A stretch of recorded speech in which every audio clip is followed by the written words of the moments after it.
Chrisman, I recently saw a tweet by Austin Allred down in Austin, and he talks about his 6-year-old son begging him to teach him math. And someone asks him, "How the hell did you do that?" And he says, "I just gave him synthesis tutor." So, if parents listening to this podcast have never heard of synthesis, what is it?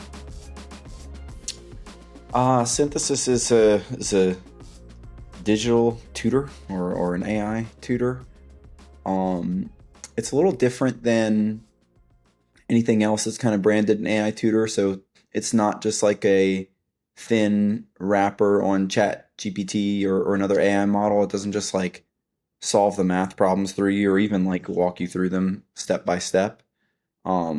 It's meant to just totally take a kid from like knowing a little bit of how to count, all the way up through just total mastery of, at least we started with elementary school math, so say like 5th grade, like intro to algebra, fractions, like all the kind of basics.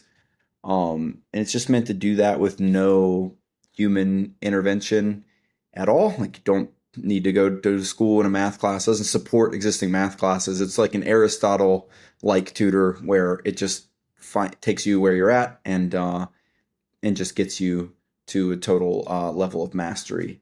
And the reason I think Austin's kid felt that way about it, probably a couple of reasons. One is there's the principle is that you're trying to make software that just acts like a human, and so it makes the decisions that an expert human would make in tutoring a child.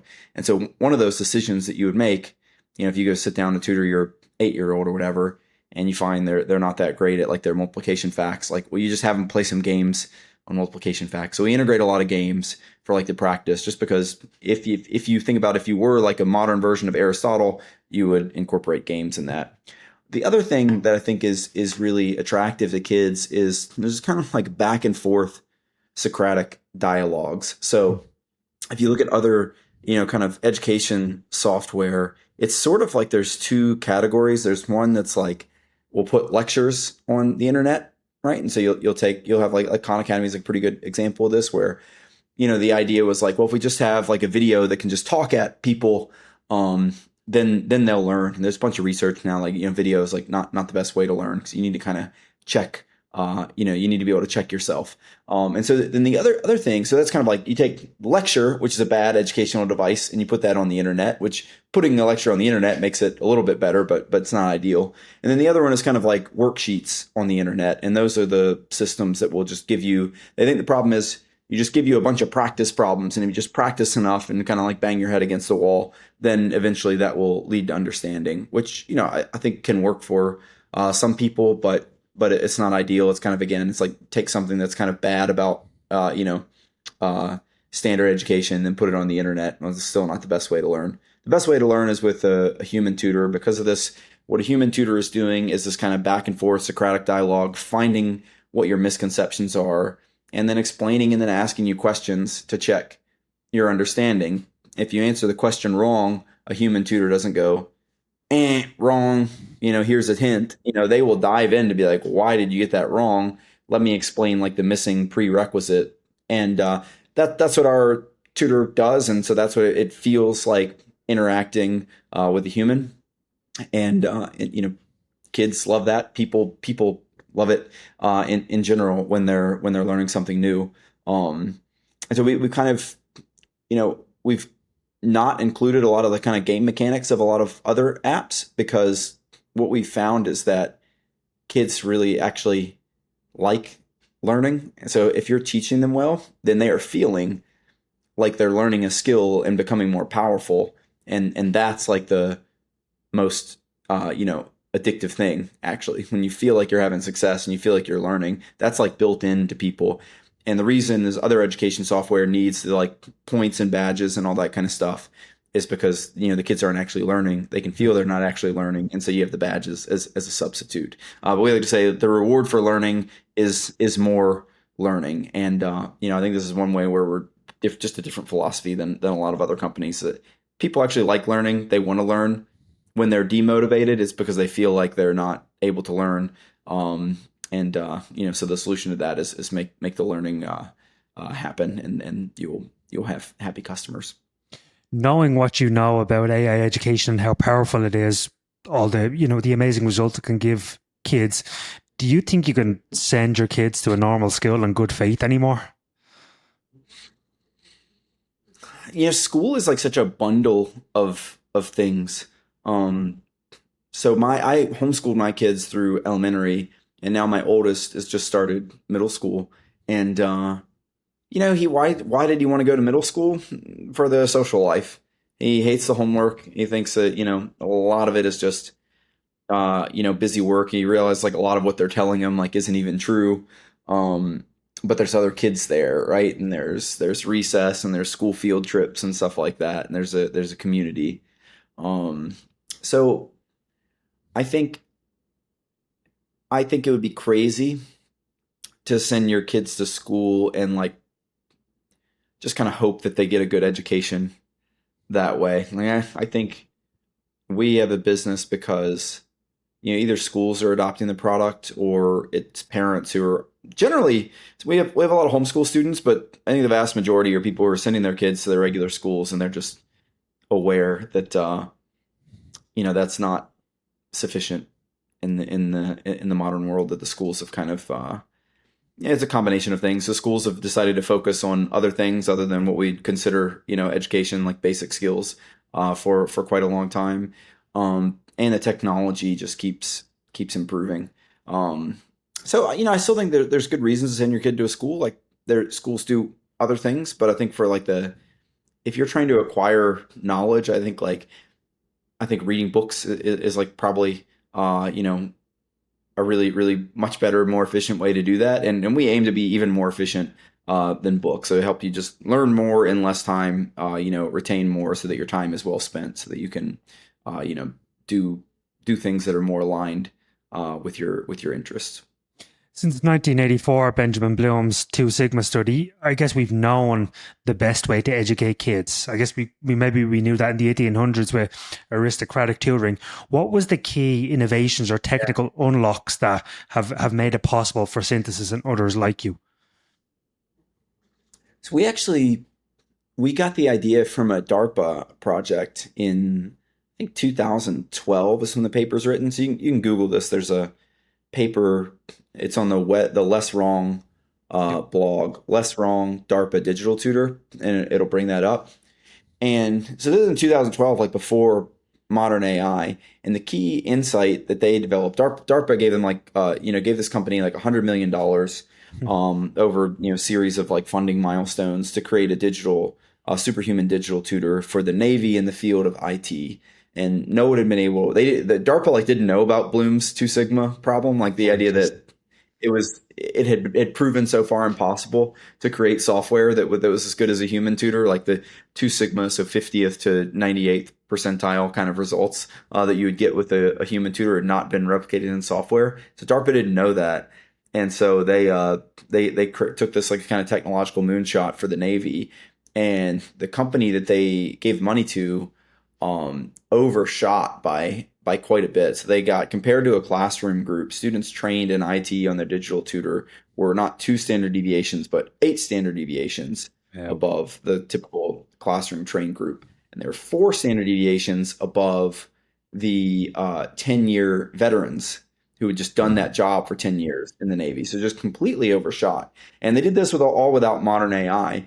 And the secret was the guy who, through this weird confluence of events, the guy who got in charge of the product was a teacher, which is very uncommon for software projects. It's always like someone engineering minded and engineering brained in charge.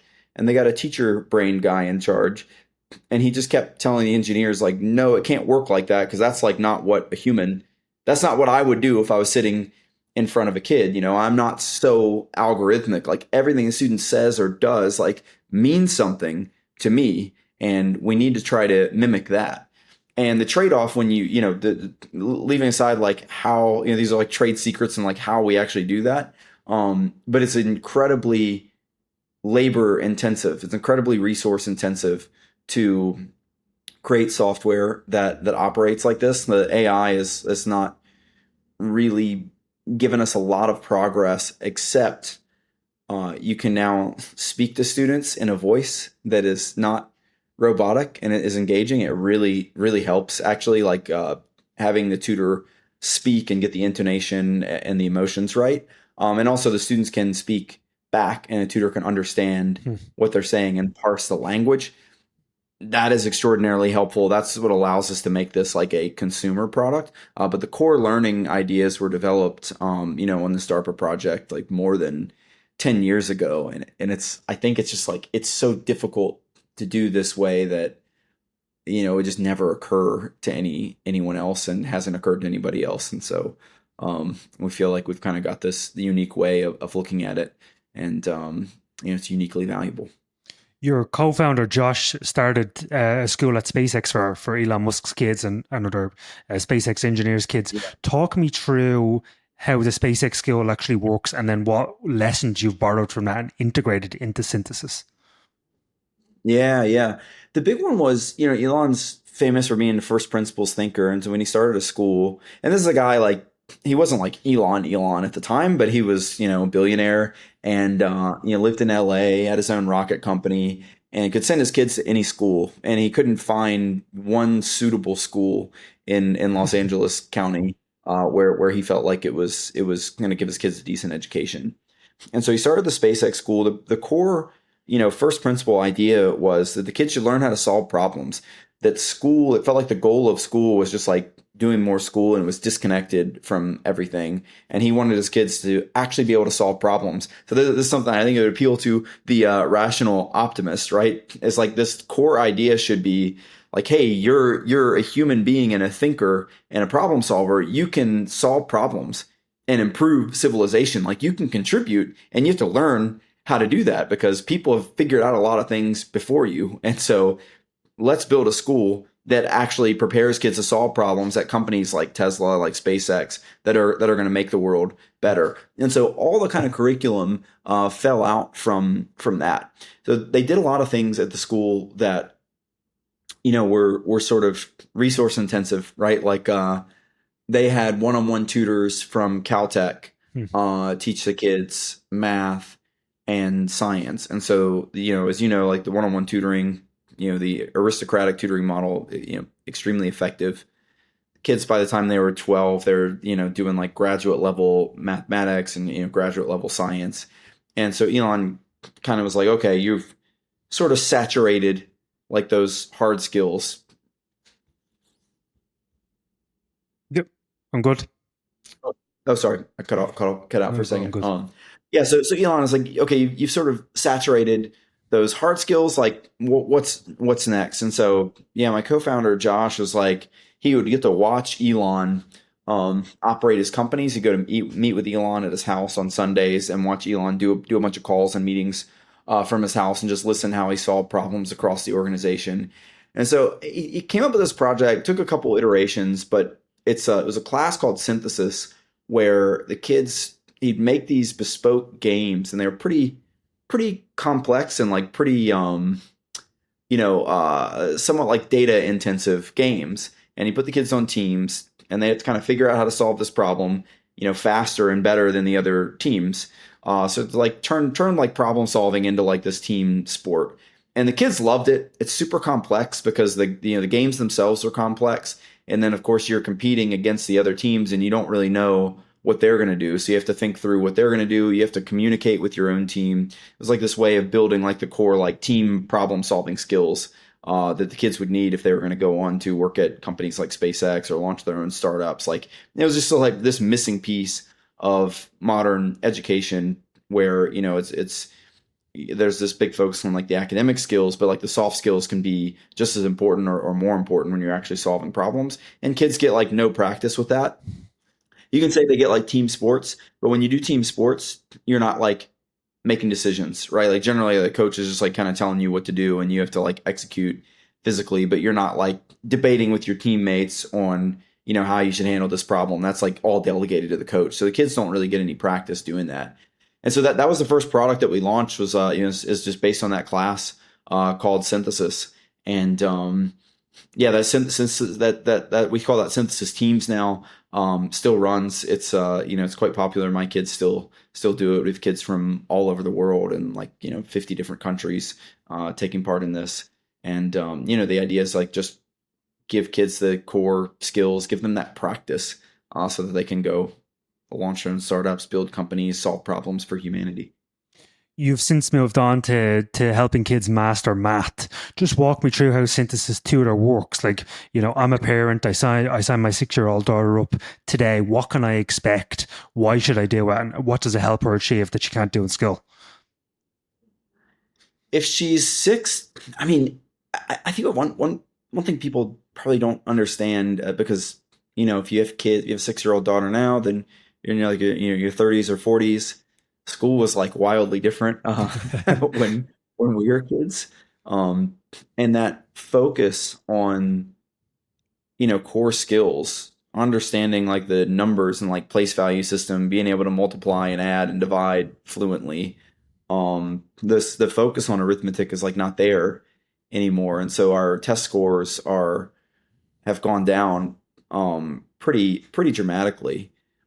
Now, even in that world where when I went to school, a lot of it was just, we practiced like memorizing our times tables, but we didn't get the conceptual understanding. So I was fortunate enough, my dad would teach me math, um, just like around the kitchen table, or I would see him use math to like solve problems. Um, and so it gave me this idea like, oh, you could understand these things conceptually and then apply them to novel problems. So just like never occurred to me in school at all.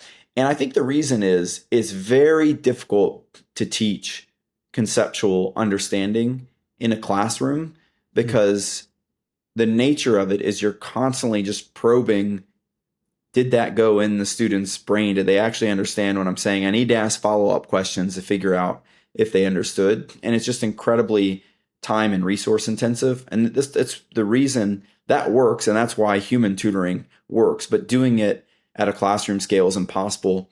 And apart from synthesis and the DARPA project, there's no software that can do it either. Like the best software that we have is just like, you have software that can teach you, that can let you practice multiplication facts, but there's nothing that's doing this kind of conceptual probing and understanding, which we think is that's what leads you to be able to take these ideas that humans have worked out over centuries and apply them to solving novel problems that are not in the context of school or a test. And so there's nothing else. There's no other software that does what our tutor does. And the best way to see that is just sign up and use it and have it teach you something, have it teach your kids something. I think is very readily apparent. Once you do that, this is like a totally different way of learning. And our idea is not just we don't teach to the tests. We're teaching you for that understanding, right? We want you to have the understanding that you're going to take with you throughout your life. Because if you have that understanding, that click of understanding, then you don't forget about it. Like once the test is over, you take that with you. And I think there's even, I can't prove this, but I think I've seen enough people go from like not being thinkers to being thinkers through two main ways are like they learn to code or they go to law school. I've seen both of those work where they learn how to like break down problems and solve problems that makes them globally like a better problem solver. So I think when you learn this way, you learn this meta lesson that the world is explainable to some extent and you can figure it out and you can actually understand what's going on. I think that's really valuable, because otherwise you kind of go through imagine just going through doing all this math, not understand. It's just like a handful of disconnected rules, and you're like, why is it this way? Why am I learning this? Like, why do I like carry the one here? Like actually having an understanding of it teaches you this meta lesson, which is that like things can be understood and they can be understood by you. And I think that's really important to give your kids as young as possible. What are you hearing from, some feedback from kids and their parents? We hear that I think probably the best one is that my kid was just struggling with math and they hated it, and this just completely changed their attitude. Like they started to enjoy math, which is something that we expected. I didn't expect to see it so so dramatically and so early. I hear stories of parents like their kid was, bottom 20%, and then, they spent just like 10 hours on our tutor, and then they're in the top 10%, Wow. by the end of the school year. There's like an attitude change, is like shoring up the fundamentals. I think we're helped out by like regular classroom learning is just so extraordinarily inefficient that I think like 10 hours on synthesis tutor and you can learn like an entire you can make more progress than you might make an entire year in the classroom. So I think we're helped out like in being compared to the classroom in that way.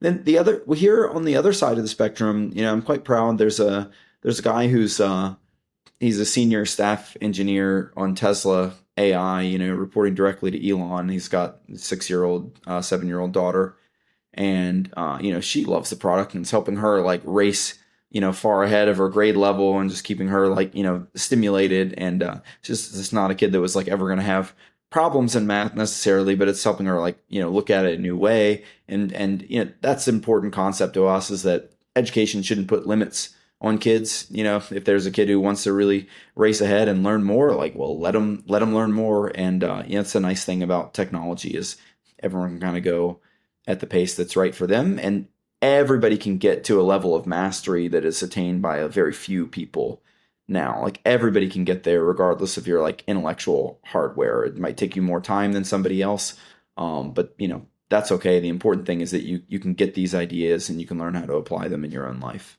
You have synthesis tutor today that focuses on math. What have you learned from building that product that will allow you to go and do all STEM subjects, or every subject in the world? Like, is there core fundamental understanding that you could apply to everything?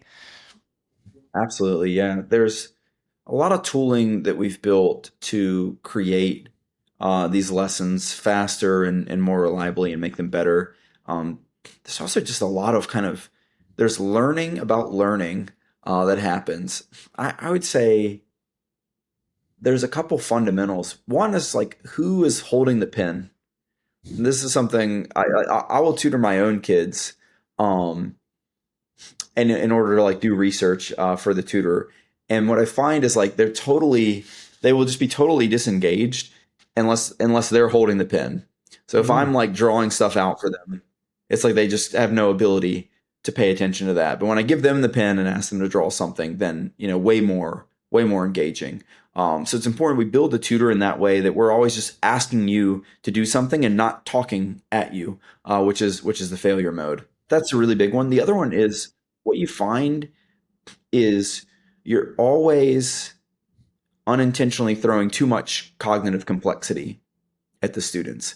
And so figuring out how to break it down so that you're really giving them like one little nugget of an idea at a time so they can focus on it.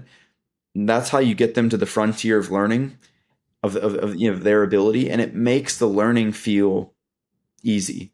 So if you really do this right, the students feel like, I'm not, this isn't such a big deal. Like, this is just easy. Anybody could learn this. And they had the same problem at DARPA, where the students they literally didn't believe they were learning a useful skill, and they were mad at the course designers because they were like, this isn't going to help. This is too easy. Like, there's no way this is job training for a job that in industry pays 6 figures a year. They're like, you lied to us, because they just couldn't believe it because it was too easy. But when you compare them to the classroom group, it's like, no, it's not that this stuff is easy. It's just that you got taught and trained in a different way that makes it feel easy.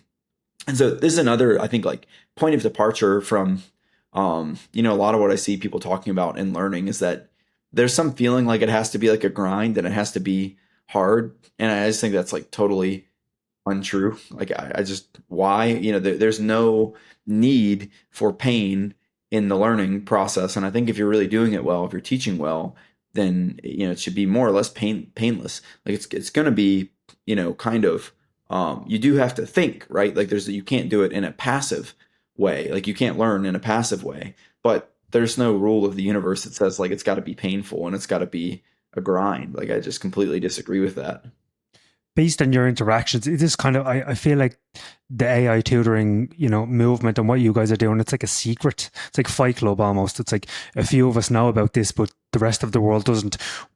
Why is everyone not doing this? Because this is incredibly powerful. I think we all believe that educating our kids is the most important thing that we'll do. Why is everyone not doing this? Is it an awareness thing? Is it that you can't yet take, it's not yet available for every subject in every country? What is it? It's a limiting factor. I think it will be. I think it will take off for everybody.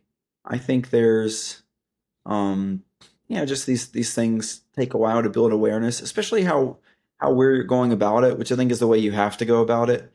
You can't you sort of need to like build the holistic solution where it's like if you put a kid on this, they will learn, and you don't need like the classroom or the other software or teacher, like all the other things people are doing. You can just replace all of that in math at least, and I think with other hard subjects as well. There's a whole system in place to uh, you know teach those subjects that system is inefficient and it doesn't really work, but it's not going to go away overnight because there's jobs and those sort of things. There's bureaucracies built up around the old way of doing things. But I do think in the long run, it's the same as any other technology. You've got the early adopters, as the people who work at Tesla or SpaceX, and they're like they can see the problem. They're able to think independently. You've got small schools that are innovative that are already adopting it, and I think it just takes a little bit of time. I think that the thing that's coming up for us this year is I think we will have our own version of the Two Sigma test. Like we'll be able to Yes. demonstrate like this software is better than any human tutor on the planet. So even if you had Elon money and you could just hire the best human tutor, if our tutor teaches it, it's better to just let our tutor do it because we're putting just so much more resources into teaching any given concept that there's no way an individual human could know all that or be able to teach it as effectively. And the DARPA actually did that. They're just far beyond what a human tutor could do. And I think interesting that once you get that proof, then I think it accelerates quite a bit. But for now, it's like some people can just see it, they just use it and they're like, oh, I get it. Like this is obviously the future. And then for everyone else, it's going to need proof, and that's fine. That's just the technology adoption curve. That's the way it ought to be. If I appointed you head of the Department of Education tomorrow, what does the ideal school day look like? Yeah, I mean, I would shut down the Department of Education, and I would let local people figure that out. I think I would just we'll get the federal government out of education. I think you know what we're doing is a small part of education, right? Like, and it's going to be a smaller part, interestingly, right? Like, I think the academic learning, because it takes a lot of time to do it in classroom style, but when you do an AI tutor, I used to think like 2 hours a day, and now I think maybe probably more like 1 hour a day. I, Wow. I think when you're really thinking hard, and our tutor's designed this way, like there's no easy question. If you answer a question, it's easy. We're always trying to dive a little bit deeper. So we're always kind of keeping you're really thinking hard. Even like an hour a day, you're just going to learn so much more and so much faster and so much more efficiently. And so then it creates a new downstream problem. I think the rational optimists will appreciate, right? Like this is a solution to a problem, but it will create new and more challenging but more interesting problems. It's like, what do you do with the kids for the rest of the day? Yeah. Um, my answer to that is like I think education should be way shorter. It should take way fewer hours of the day, like formal education. I think kids.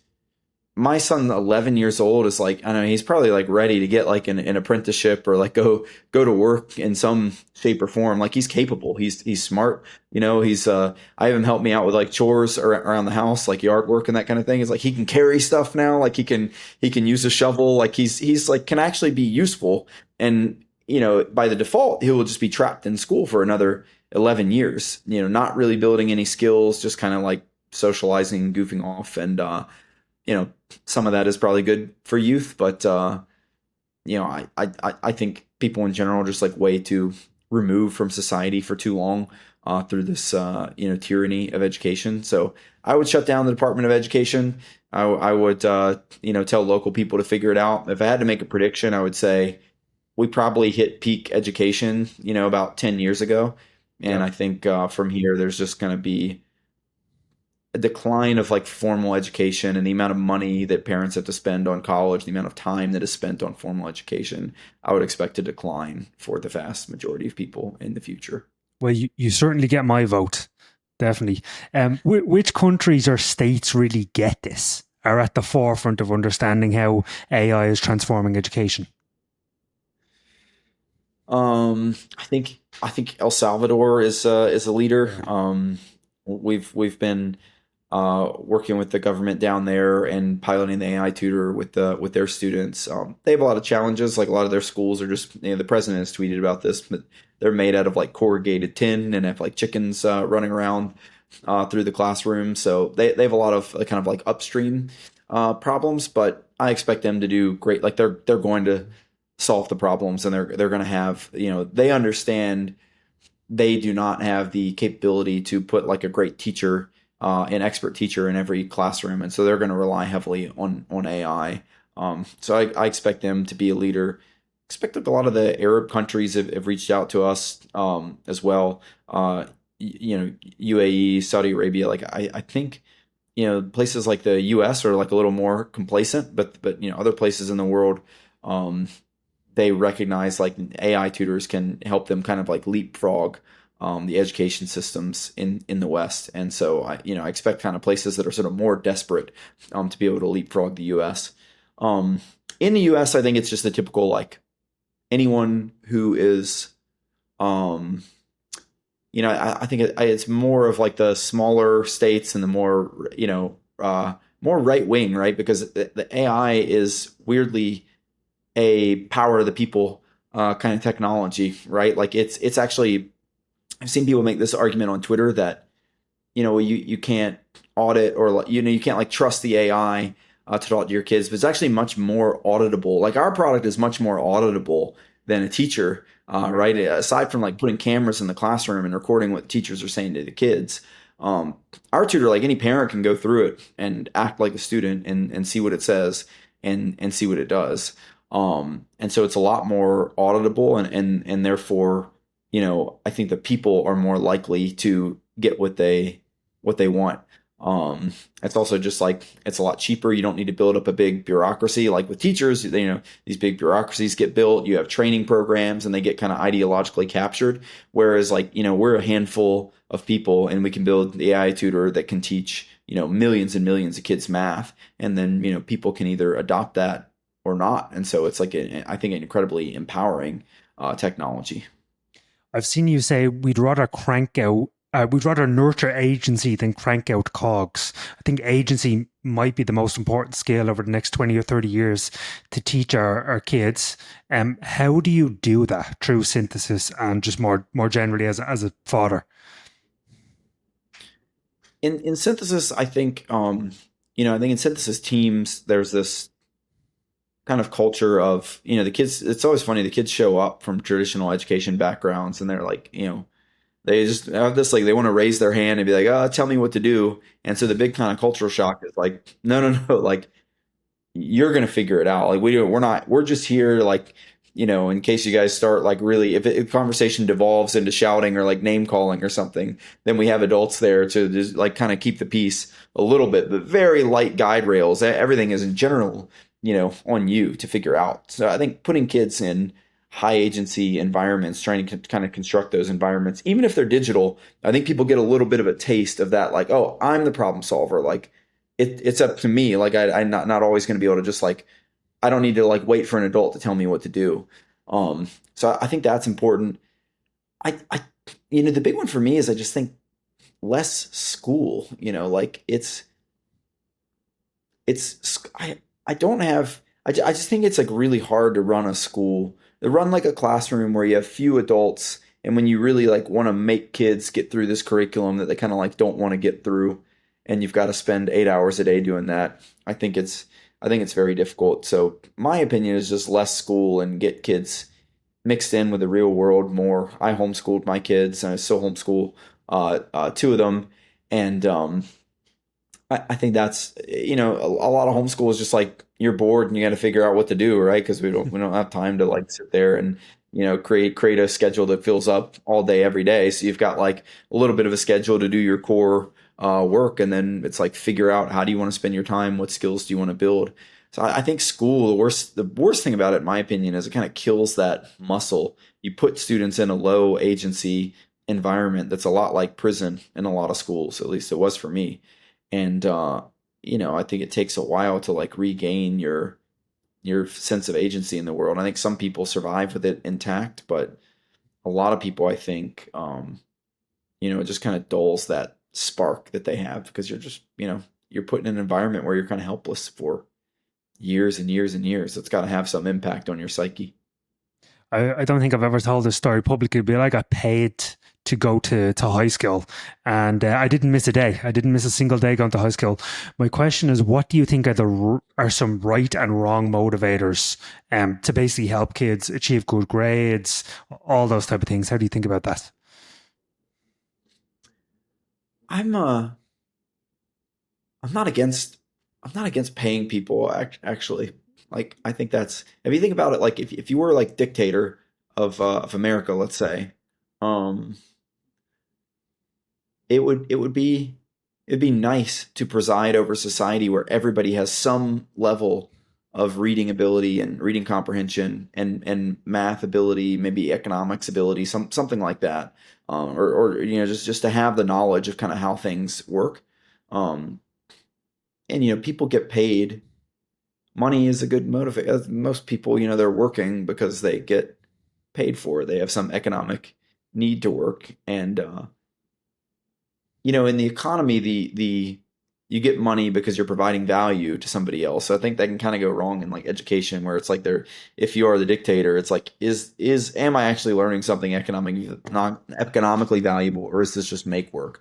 But in principle, I'm not opposed to doing that. I haven't had to pay my kids to learn yet because I think if you can, um, there's sort of a magic about learning to read and learning to read more and more challenging books. Like that just feels good. It feels like you're getting more powerful. I think the same is true for math if it's presented the right way. Like I don't think students need a lot more motivation. I think you need that external motivation when the material has not been well thought out and it's not well adapted to the student. And so I think the money can be kind of like a crutch there. But in general, I'm not against it. I think there are sort of like fundamentals that you want every kid to spend a little time learning, right? Like if you think we've, human civilization has been advancing for 2,000 years or so, like we figured some things out that we want to pass down and we want to make sure get passed down um, accurately. Um, so I think it's certainly any kind of suitable education system will have that focus on the fundamentals. But I think that's like again, it's like an hour a day in my estimation. It's probably not an hour a day for like 20 years even. I think once you get to that level of fundamentals, hopefully you've gotten like a broad survey of the world, and then you have to go find your thing, whatever is interesting to you that you want to learn about.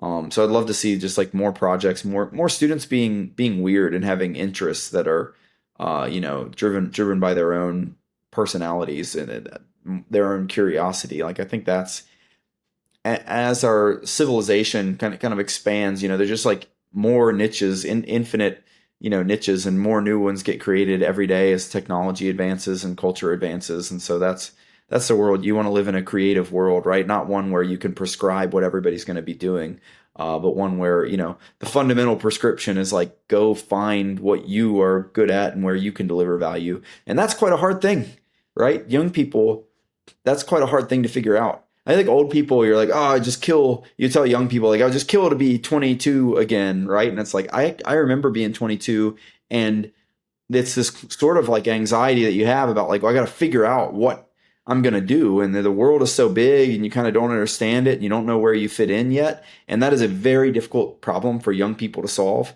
And, I think like keeping them locked up in these like fake school environments that pretend to give you skills and then don't is like one of the most evil things we could do. I think you want to throw people into the world as soon as possible so they can start that process of figuring out where they fit in, because it's quite a challenge. There's just no way around it. It's quite a challenge, and you want to give people the time to figure it out while they're young, so that they're not they don't feel like they're running out of time too soon.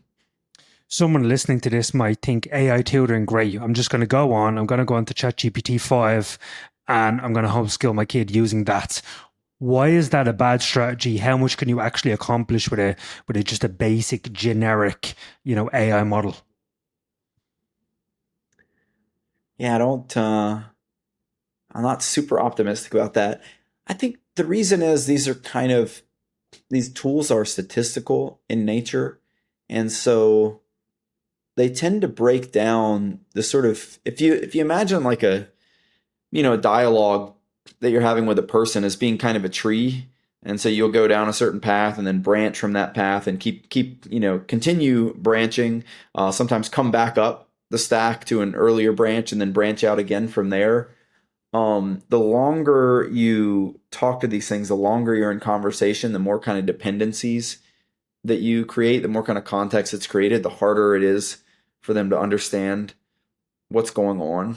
And so I think they're really useful if you have a particular question that you want to ask, then I think they're great. But we've had search engines for a long time before that were pretty good as well. So AI models are like they're a little bit better than search engines in a lot of ways, but still they're not going to be able to take a broad prompt like, okay, teach me the fundamentals of civilization that I need to know. Teach me just the core fundamentals of like Western civilization, so I can, go on and find my own path in life. I think that's a little bit too hard of a problem. Even like teach me, I'm in third grade. Teach me all of math. It's like they just are not going to be able to do that. Um, there's you can actually imagine a world where maybe they could if there was enough like one-on-one tutoring data, if there's enough one-on-one data of like conversations and what's written on the pen and paper between like a human tutor and a student. If you get like millions of those, Hmm. then maybe. But as it stands right now, they just kind of like read the internet, and so you'll get the average of what's on the internet, which is not going to get you, the amazing, remarkable results that we aim for at least. So great tools in a lot of ways, and I think it's kind of up to creative people to figure out how to use them. But I used to get this question a lot from investors, like, "What about GPT-5 when that comes out? That's going to be they'll just be able to do it then," and that's kind of died away now. I think people are starting to get the sense of what these things can do and what the limitations are. And it's been obvious to us for a while, but it's nice to see the rest of the world kind of catching up. I think they're remarkable tools, but not you know not maybe quite as capable as we've been led to believe. Well, Chrisman, I know we're coming up on time here. I'm going to read a quote from you, and I want you to leave us with a dose of optimism. So, you said the 20th century industrial education complex, the single biggest anchor on human ingenuity and freedom in the West. What's possible when we pull millions of kids out of this complex and put them into this brave new world of AI tutoring?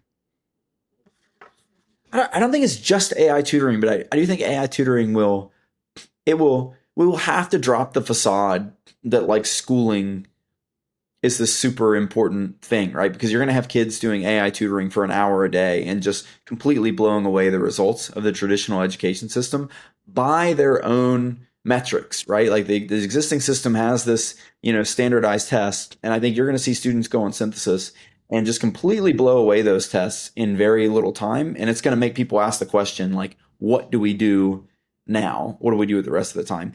And I think you're starting to see this in upper class, communities already, where the education is more about creativity. It's more about exploring what interests you and kind of like, bringing students alive. So I hope that we see much more creativity. And I think, that the industrial education system crushes creativity. It makes you feel like there's this one narrow path. It's this completely dominates the time of young people, and that's why I originally tweeted that quote that you have there.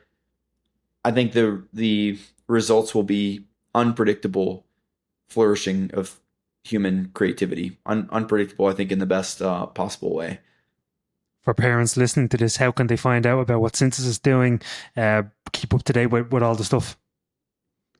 Yeah, we're I mostly post on Twitter, on X now, at Chrisman, Chrisman.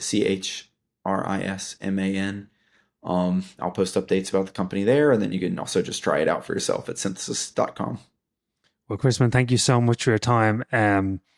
I think you're doing an amazing service, and I can't wait to see what the world looks like in 20 years when you succeed.